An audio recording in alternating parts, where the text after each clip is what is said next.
Tonight in Your America Tonight. Now, town halls have become opportunities for Americans all across the country to vent their frustrations with the Democrats' health care agenda. And Washington Congressman Brian Baird's town hall event was no exception, where a former member of the U.S. Marine Corps took the congressman to task.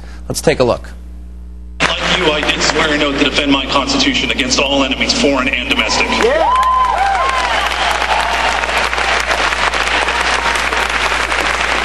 I heard you say tonight about educating our children, indoctrinating our children, whatever you want to call it. Well, I didn't say indoctrinating, my friend. I never said. Stay away from my kids.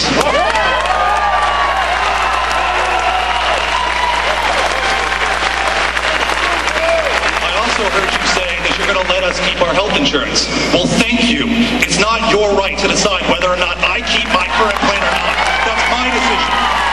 What I want to know is, as a Marine, as a disabled veteran that served this country, I have kept my oath. Do you ever intend to keep yours? And joining me now is the man at the center of that showdown, former Marine Corporal David Hedrick is with us. David, thanks for being with us. You're a disabled vet. You got injured and you were serving with the Marines for, what, 3.5, 4 years? That's correct. And so you went to this town hall. Tell us why. And it was amazing, the reaction. What were your thoughts about what happened and what was unfolding? Well, I went to the town hall because I was, I'm kind of, the healthcare thing is huge, and I think that's a straw that broke the camel's back. But I think this is bigger than just the healthcare thing. I think it's a battle between, we're trying to decide what role does government have in our lives? Where does government stop? And we have a constitution, and that constitution is a contract. It's a contract between the states, the citizens, and the federal government. And the federal government has decided to break that contract. Now, you're not part of any organized group. You're not part of a mob. You're obviously passionate, and obviously you had the crowd with you. But I read that one of the main reasons you wanted to be there is because Congressman Baird had used the term brown shirts to describe people showing up at the town halls. You confronted him on that. What happened? I did confront him on that, and I don't think it's acceptable language that he's, comparing us to Nazis.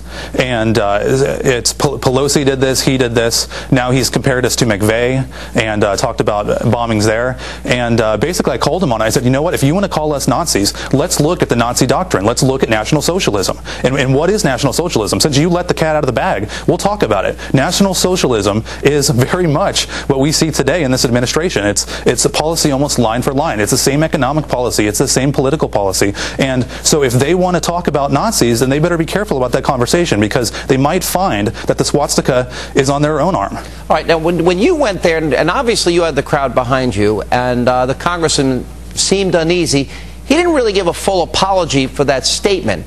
I didn't hear him say, I'm sorry for using that term. Do you find his so-called apology acceptable to you?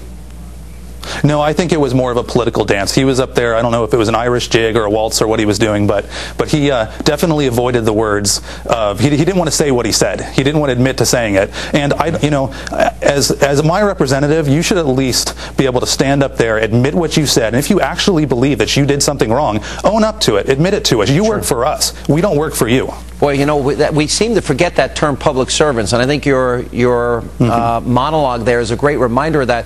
One of the issues, we have an investigative report coming up a little bit later in the program, Corporal, and I hope you'll have an opportunity to watch this. And the story broke in the Wall Street Journal last week. There was a 52-page book entitled Your Life, Your Choices, published in 1997, that literally was given to VA hospitals and nursing homes around the country. And George Bush, when he found out about it, they canceled the book. Barack Obama has brought it back. And among other things, and we'll go into some detail and specificity as the program unfolds, they raise questions about, well, how are you going to feel if you view yourself as a financial burden to your family and things like that. And I'm thinking, these are the 20-some-odd million veterans that served this country and defended our freedom. Is that part of your concern, that this is not being discussed? Yeah, and I don't think, obviously this is something that they're going to try to bury and they're going to try to spin away like they always do, but it's not acceptable, and this is something that it never should have happened. It shouldn't have happened in the first place. To say that our veterans, our men and women that have served this country, risked their lives in many cases to serve this country, that we're going to place a dollar value on their life, it's disgusting. Well, the fact that they would even recommend any such thing except to give them all the treatment to end of life and do everything to preserve and protect life is unimaginable to me. And this is what, Governor Palin was criticized for when she brought up the term death panels. But, Corporal, great job. That's democracy in action. You certainly have earned your right as a disabled vet to say whatever you want, and we appreciate you being here. Thank you. Thank you, sir.